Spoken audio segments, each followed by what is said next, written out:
Hello everyone, myself Pridarshini Tiwari. Today I am here with you to discuss on the subject Code of Civil Procedure 1908. The topic for today's discussion is place of suing. The subtopics to be covered under today's lecture are rules as to pecuniary jurisdiction, the suits of immovable property, the place of suing for immovable property situated within jurisdiction of different courts, and place of suing for immovable property where the local limits of the jurisdiction of court is uncertain, and suits for wrong to person or movable property, and suit of other kind. In our earlier lecture, we have discussed about the jurisdiction of civil court, the competency of a civil court to deal with any suit of civil nature, and different kinds of jurisdiction. So in today's lecture, I will discuss here the place of suing. Section 15 to 20 of the Code of Civil Procedure regulate the forum of the institution of suit, that is place of suing. Section 21 and section 21A contain the provisions relating to objection of jurisdiction.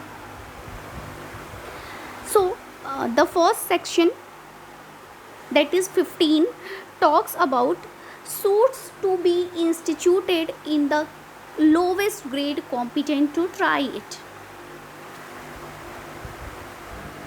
According to section 15, every suit shall be instituted in the court of lowest grade competent to try it. Generally, section 15 provides for the pecuniary jurisdiction of the court, and it says that while filing any suit, it is to be noted that it should be instituted in the court who is inferior in the grade and is having competency to deal with the particular matter. The object behind is that the courts of higher grade shall not be overburdened with suits, and to afford convenience to the parties and witnesses who may be examined by them in such suits. But the rule is one of procedure and not of jurisdiction, and therefore exercise of jurisdiction by a court of higher grade that is competent to try is a mere irregularity, and the decree passed by the court is not a nullity. But exercise of jurisdiction by a court of lower grades that is incompetent to try it is a nullity, as being without jurisdiction.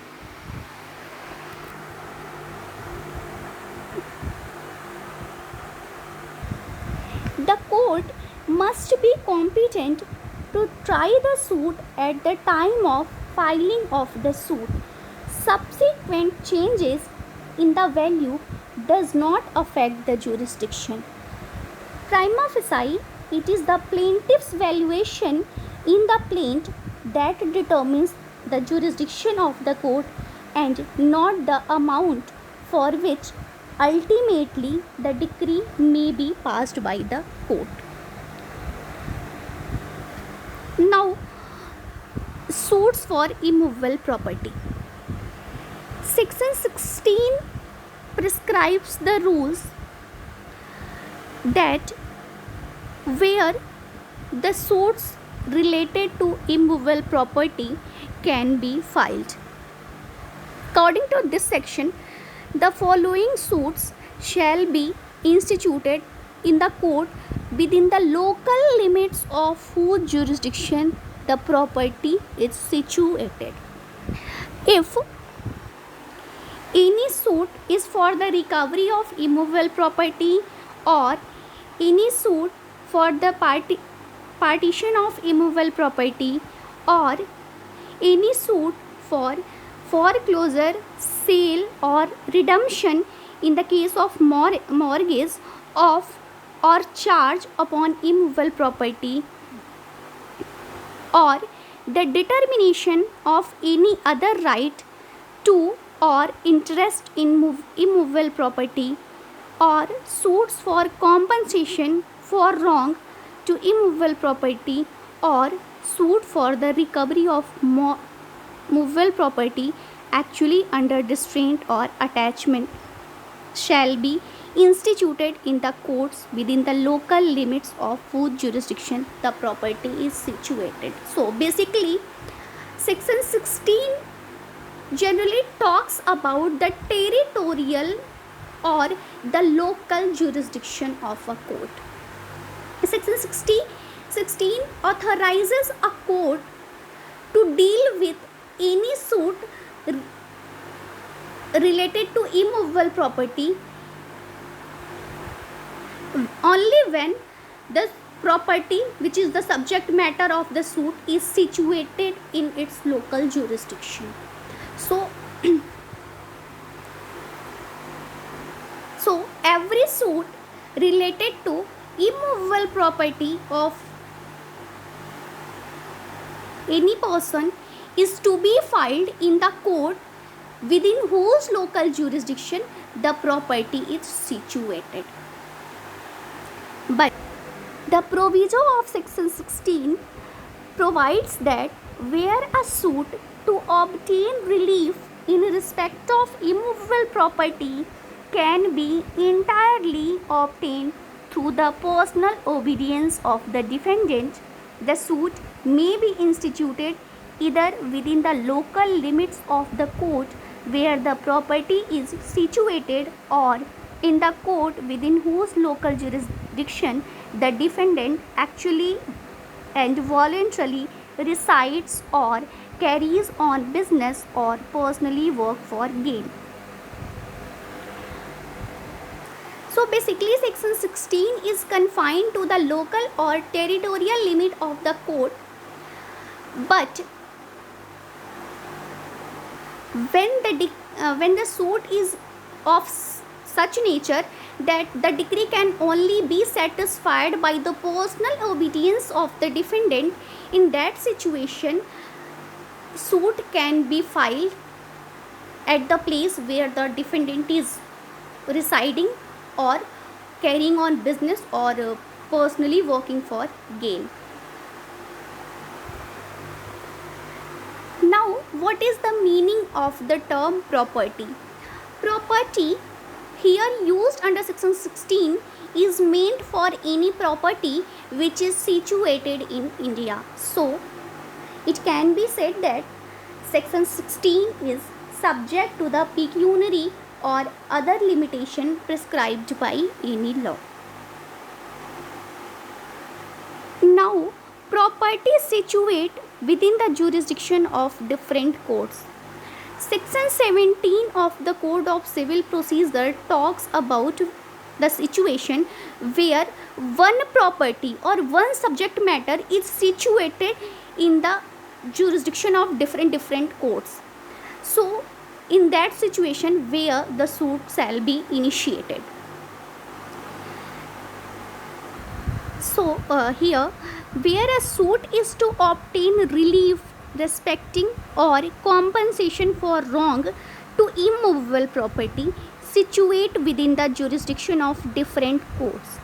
In that situation, the suit can be instituted in any court within whose local jurisdiction any portion of such property is situated. So it is very clear.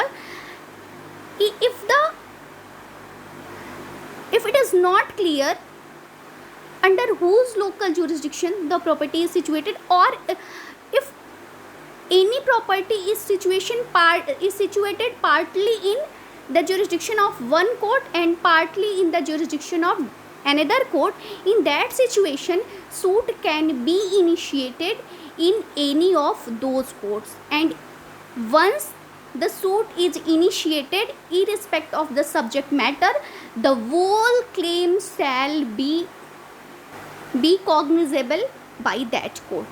Once a suit is initiated in any court, the entire claim shall be determined and shall be cognizable by that court.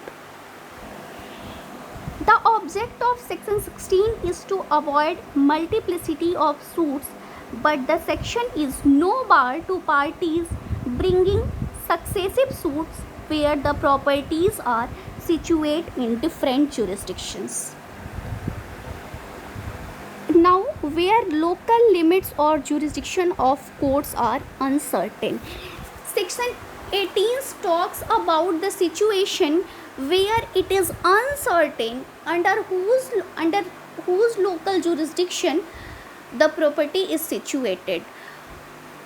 Then what will be the forum for that suit?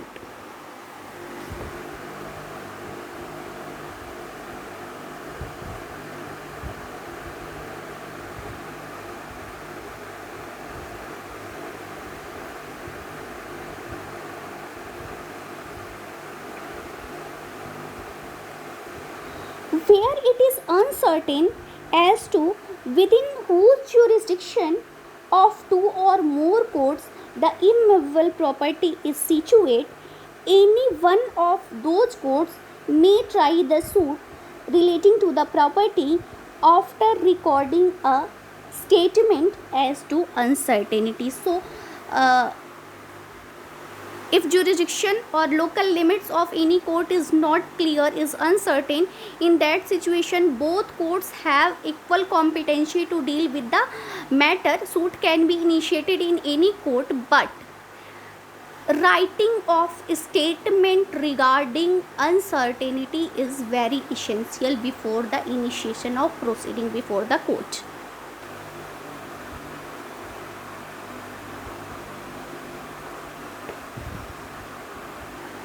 Now section 18. Section 18 talks about suits for torts to person or movable property.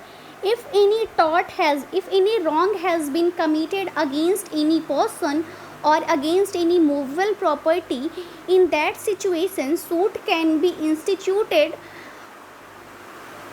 on the option of the plaintiff, either in the court under whose local jurisdiction the wrong has committed, or in the court under whose local jurisdiction the defendant is residing, carrying on business, or personally working for gain.